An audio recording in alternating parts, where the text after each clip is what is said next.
Hello friends, चलिए start करते हैं class 12th maths chapter 9 exercise 9.4। तो फ्रेंड्स आज हम इसका करने वाले हैं क्वेश्चन नंबर 11। क्वेश्चन नंबर 10 तक हम लास्ट वीडियो में कर चुके हैं। आज करते हैं क्वेश्चन नंबर 11। देखिए इसमें क्या करना है फ्रेंड्स। यहाँ पे भी एक्स वाली टर्म्स है, यहाँ पे भी एक्स वाली टर्म है, तो सारी एक्स वाली टर्म को एक साथ रख लेंगे। तो d y upon d x is equal to 2x² plus x upon x cube plus x square plus x plus 1। ठीक है फ्रेंड्स, अब क्या करते हैं, इंटीग्रेशन करेंगे। पहले ये जो डी एक्स है ये दूसरी साइड रख लेंगे, यानी d y is equal to 2x² plus x upon x cube plus x square plus x plus 1। ठीक है फ्रेंड्स, और इंटू डी एक्स। अब क्या करते हैं, इंटीग्रेशन कर लेंगे। तो इंटीग्रेशन कैसे करेंगे फ्रेंड्स, पहले हम ये जो नीचे टर्म दी गई है इसका क्या करते हैं, इसको फ्रैक्शन में चेंज कर लेते हैं। 2x² plus x as it is, नीचे क्या किया, इन दोनों से x² कॉमन ले लो। यहाँ क्या बचेगा x, यहाँ बचेगा 1 plus x plus 1। Integration d y is equal to ऊपर वाली term as it is 2x² plus x upon, यहाँ पे भी x प्लस 1 है, यहाँ पे भी, तो फ्रेंड्स x प्लस 1 कॉमन ले लो। अंदर क्या बचेगी, x² प्लस 1। ठीक है फ्रेंड्स, अब देखिए इस तरीके के क्वेश्चन को हम पार्शियल फ्रैक्शन मेथड से सोल्व करते हैं। वो कैसे होगा देखिए, ये वाली जो टर्म है 2x² plus x upon x plus 1 और x² प्लस 1, इसको पार्शियल फ्रैक्शन से कैसे सोल्व करते हैं फ्रेंड्स। सबसे पहले क्या करेंगे, एक कांस्टेंट लेंगे a, उसके नीचे रखेंगे x plus 1 plus bx plus c upon x² plus 1। ठीक है फ्रेंड्स, यहाँ पे मैंने bx प्लस c क्यों लिया, क्योंकि यहाँ पे स्क्वायर वाली टर्म है। अगर यहाँ पे भी सिंपल कोई टर्म होती है x प्लस 2 या x प्लस 3 तो मैं खाली b लेती। ठीक है फ्रेंड्स, अभी मेरे पास ये जो इक्वेशन है ये 3 डिग्री की है, तो मुझे यहाँ पर भी bx प्लस c लेना पड़ेगा। ठीक है, अब नेक्स्ट क्या करते हैं, a की मल्टीप्लाई कर लेते हैं। सबसे पहले हम एलसीएम लेंगे, तो एलसीएम क्या आ जाएगा, वही x प्लस 1 और x² प्लस 1। ठीक है, अब a की मल्टीप्लाई करते हैं इसमें, तो क्या हो जाएगा ax² प्लस a प्लस, अब bx प्लस c में मल्टीप्लाई करते हैं इसकी x प्लस 1 की, तो क्या होगा, bx में जब x की मल्टीप्लाई करेंगे तो जाएगा bx² plus bx plus cx plus c। ठीक है फ्रेंड्स, हमने मल्टीप्लाई कर ली। अब देखिए इधर ये टर्म लिखी थी 2x² plus x upon x plus 1 और x² प्लस 1। ठीक है फ्रेंड्स, तो नीचे वाली टर्म से नीचे वाली इधर की टर्म कैंसिल आउट हो जाएगी। समझ आ रहा है फ्रेंड्स, बहुत ही आसान है इन सवालों को करना, बस एक बार ध्यान से समझ लो। अब उसके बाद क्या करना है मुझे, ये 2x² प्लस एक्स मैंने एज इट इज़ रखा। अब देखिए x² वाली टर्म्स है, इन दोनों से मैंने x² कॉमन ले लिया, तो यहाँ पे क्या बचा a प्लस b। ठीक है फ्रेंड्स, अब मैंने क्या किया, x वाली टर्म ये दोनों हैं, यहाँ से x कॉमन ले लिया, तो यहाँ पे क्या बचा b प्लस c प्लस, यहाँ पे ये दोनों कांस्टेंट है तो इनको अलग रख लिया, a प्लस c। ठीक है फ्रेंड्स, अब क्या किया, मैंने कंपैरिजन किया दोनों साइड, x² की टर्म का, x की टर्म का और कांस्टेंट का। तो x² की टर्म का x² की टर्म के साथ कंपैरिजन किया, तो a प्लस b किसके इक्वल आ गया, 2 के। ठीक है फ्रेंड्स, b प्लस c किसके इक्वल आ गया, 1 के। और a प्लस c जो कि इधर है ही नहीं, क्या है यहाँ पे 0, तो a प्लस c किसके इक्वल आ गया, 0।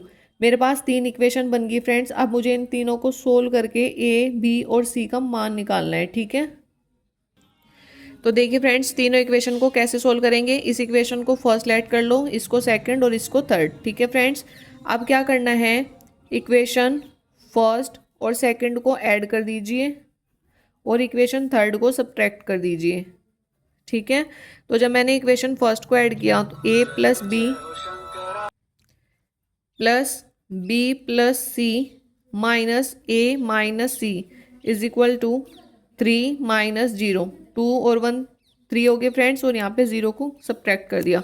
ए से ए कैंसिल आउट हो गया, सी से सी कैंसिल आउट हो गया, तो क्या बचा यहाँ पे 2b बचा, 2b इज इक्वल टू 3। तो क्या बचा friends, 2b is equal to 3 बचा। तो यानी b की वैल्यू क्या आ गई, 3/2। ठीक है फ्रेंड्स, अब मेरी फर्स्ट इक्वेशन क्या थी, a plus b is equal to 2। जब मैंने यहाँ पे b की वैल्यू रख दी 3/2 इज इक्वल टू 2, तो a इज इक्वल टू क्या आ गया, 2 माइनस 3/2, 2 2 ज़ा 4, 4 में से 3 गए, कितने बचे, 1/2। ठीक है, तो a की वैल्यू कितनी आ गई, 1/2। अब मेरे पास a की वैल्यू भी आ गई, b की भी आ गई, अब मुझे किसकी निकालनी है, c की। तो थर्ड इक्वेशन क्या है मेरे पास, a plus c is equal to 0। a की वैल्यू क्या है, 1/2 plus c is equal to 0, तो यानी c इज इक्वल टू आ गया -1/2। ठीक है फ्रेंड्स, अब मेरे पास सबकी वैल्यू आ गई a b और c की, तो ये वैल्यू उठाकर अपनी इक्वेशन में रख देंगे। ठीक है, जो कि इक्वेशन थी, जो फ्रेंड्स हमारे पास ये वाली इक्वेशन थी a/x+1 plus bx plus c, इस वाली इक्वेशन में इस इक्वेशन को मान लेंगे a मान लो। ठीक है फ्रेंड्स, तो ये वाली सारी वैल्यू उठाकर हम इक्वेशन a में पुट कर देंगे।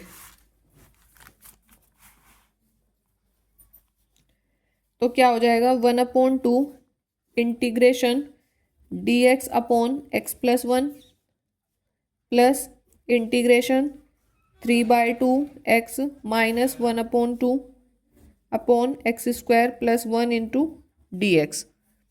ठीक है फ्रेंड्स, तो देखिए 1/2 ये किसका इंटीग्रेशन होता है, log x+1 का,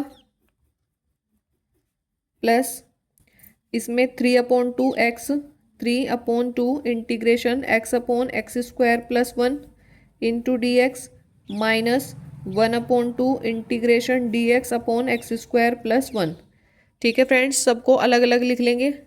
अब क्या करेंगे, 1/2 log x+1 प्लस 3/2, तो देखिए फ्रेंड्स ये x² प्लस 1 है, इसका डिफ्रेंशिएट ऊपर है, बस 2 की कमी है, तो 2 से नीचे मल्टीप्लाई कर देंगे और ये इंटीग्रेशन हो जाएगा x² प्लस 1 का, माइनस 1/2, ये 1/x² प्लस 1 किसका इंटीग्रेशन होता है, tan इनवर्स x का।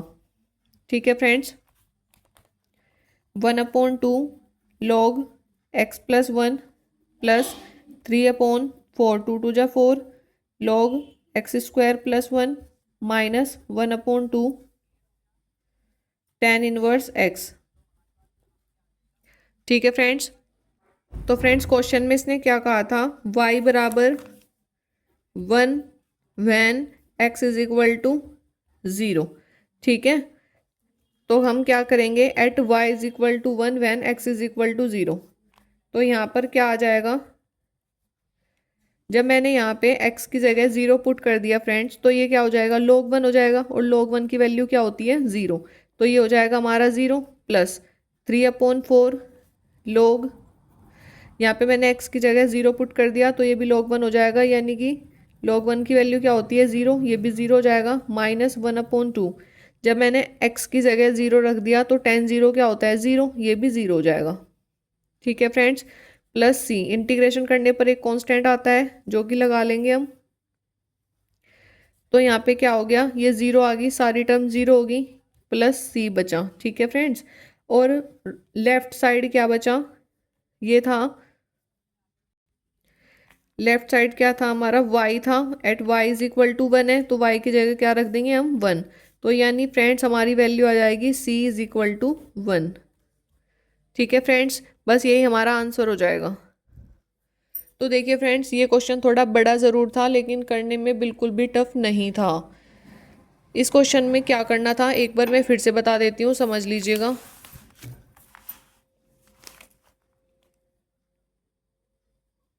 ये क्वेश्चन दिया हुआ था, इसमें मैंने क्या किया, पहले dy/dx को इधर रखा और x वाली टर्म को इधर रखा, फिर मैंने क्या किया, y वाली टर्म एक साइड और सारी x वाली टर्म एक साइड रखी, फिर जो ये वैल्यू दी गई थी मैंने इसको फ्रैक्शन में चेंज कर लिया। इस टाइप के क्वेश्चन को हम पार्शियल फ्रैक्शन मेथड से सोल्व करते हैं। ठीक है फ्रेंड्स, अब इसको मैंने a/, ये रखा, bx प्लस सी के नीचे मैंने x² प्लस 1 रखा, उसके बाद मैंने एलसीएम लिया और दोनों साइड एलसीएम लेकर सोल्व कर दिया। फिर मेरे पास 3 इक्वेशन बनी थी, a plus b is equal to 2, b plus c is equal to 1 और a plus c is equal to 0। तीनों इक्वेशन को सोल्व करके मैंने a b और c की वैल्यू फाइंड आउट कर ली। ठीक है, a की वैल्यू ये रही, b की ये रही और c की ये रही। फिर मैंने इनको उठाकर इक्वेशन a में पुट कर दिया। यहाँ पे लिख लेंगे फ्रेंड्स फ्रॉम इक्वेशन a। जो मैंने ये इक्वेशन a लेट की थी, इसमें मैंने ये सारी की सारी वैल्यू रख दी और क्या किया, सिंपल इंटीग्रेशन कर दिया। फिर लास्ट में हमें क्वेश्चन में कहा था at y is equal to 0 when x equal to at y is equal to 1 when x equal to 0। तो मैंने ये दोनों वैल्यू उठाकर इसमें पुट कर दी और यहाँ से कांस्टेंट जो c मेरा निकल कर आया था उसकी वैल्यू निकाल ली। ठीक है फ्रेंड्स, अगर आपको ये क्वेश्चन समझ में नहीं आया है तो प्लीज़ कमेंट करके ज़रूर पूछिएगा और चैनल को सब्सक्राइब कीजिएगा। Thank you friends.